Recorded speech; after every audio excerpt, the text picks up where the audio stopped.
Donc, revenons un peu à l'acte poétique, qui est en fait un acte créateur. Oui. Quelqu'un a dit, je cite, « On est poète quand, par moment, on devient capable d'anesthésier son âme, de faire taire ses dissensions, pour la mettre dans les dispositions de saisir l'inspiration, de s'extasier devant la beauté et de la traduire en musique en jouant sur les notes des mots à sa disposition. » Qu'est-ce que cela suscite en vous comme réaction par rapport à l'acte de création poétique? D'abord, une profonde admiration, c'est très bien écrit et c'est très inspirant. Oui. Je crois qu'il a raison sur toute la ligne. La poésie, c'est cela, justement. Quand ça fait du bien aux oreilles, Oui. mais quand aussi ça fait du bien au cœur. Ça donne du baume au cœur. Et je crois que c'est vraiment bien dit. Et le poète est celui-là qui nous transmet cette joie, cette dimension, cette musique. Ouais. Parce que la vie est aussi musique dans toutes ses dimensions. Donc je crois qu'il fait tout à fait œuvre utile dans la création, mais aussi dans la créativité, parce que l'activité poétique, comme je le disais tout à l'heure, exige beaucoup de travail, beaucoup de concentration, et surtout, comment dire, beaucoup de patience, Oui. beaucoup de patience, voilà, c'est cela. Pour Edgar Morin, c'est un sociologue, philosophe français. Pour lui, en fait, le but de la poésie, c'est de nous mettre dans un état second, l'état poétique, qui est en fait un état extatique, de veille à soi et au monde. Un état qui fait penser au poète, qui fait du poète en fait un voyant, selon l'expression de Rimbaud. Ah oui. Vous est-il arrivé d'expérimenter cet état second en tant que poète avant d'écrire ou... Bah oui, oui, c'est vrai. Je suis content de vous l'entendre dire. Non, non, c'est vrai, c'est vrai. Quand on écrit un poème, on devient un autre homme. Okay. Parce on s'élève sur une autre dimension. Oui. Il n'est pas facile de rencontrer l'harmonie, de rencontrer... Attendez, je vais vous donner une petite anecdote. Oui. J'enseigne dans une des universités de la place. Oui. Et un jour, je termine mon cours, je fais la synthèse.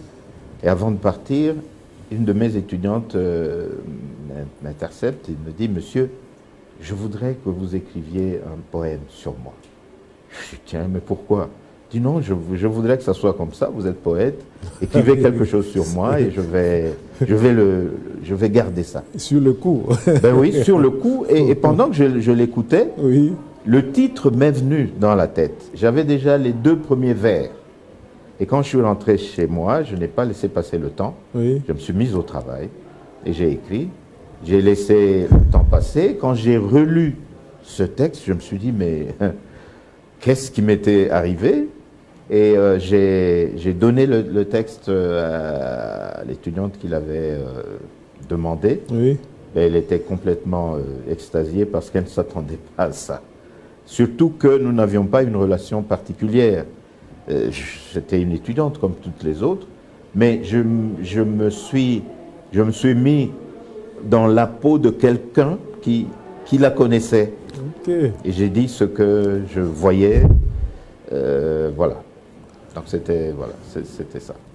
Vous ne trouvez pas que cet état poétique, cet état second, c'est un état qu'on atteint difficilement? Est-ce qu'il y a de voies qui mènent à cet état, des exercices à faire pour arriver à cet état, puisque dans le temps, il y a de ces poètes qui prenaient des excitants, des poètes comme Baudelaire, Oui. comme Rimbaud. Ouais.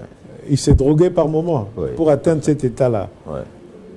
Que peut-on faire pour atteindre cet état d'illumination, cet état second, pour pouvoir produire une œuvre d'esprit de haute facture? Oui, il faut être branché. Branché? Oui. Branché au monde des esprits. Non, je n'aime pas beaucoup le mot parce qu'il a une consonance pas très bien dans le milieu quinois. Oui. Non, mais j'allais presque dire qui écrit. Oui. C'est ça tout le problème. C'est un jeu. Oui. Mais est-ce le jeu simplement physique? Je ne pense pas. C'est un jeu spirituel qui est écrit. Parce que l'écriture, c'est une autre dimension. Et quand on veut atteindre cette dimension, je ne dirais pas qu'il faut des exercices particuliers ou un rituel particulier, non, oui. Mais il faut être branché. Il faut savoir ce qu'on veut, oui. Et se laisser posséder par le pouvoir des mots. Comment ça?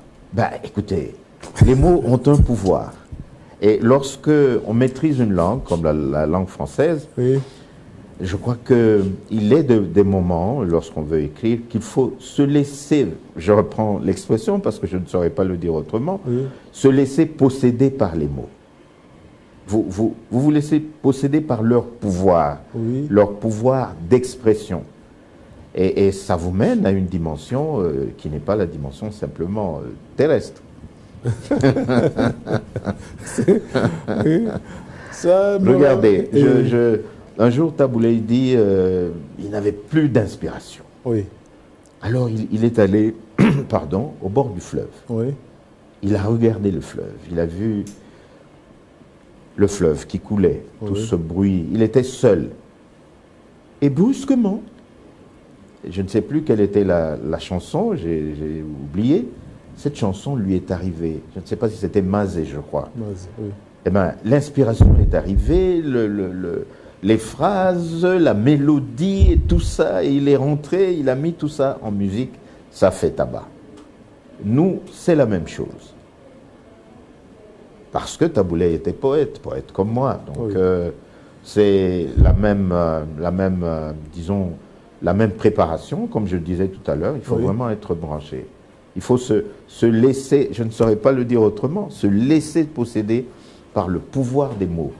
Parce que l'écrivain lutte avec les mots. Quel est le mot que je pourrais utiliser pour que cela fasse non seulement beau, mais qu'il fasse sens? Alors là, vous avez des mots qui se bousculent en vous. Vous devez choisir celui qui convient, et ça n'est pas facile, c'est un exercice qui demande quand même d'être, comment dire, très concentré.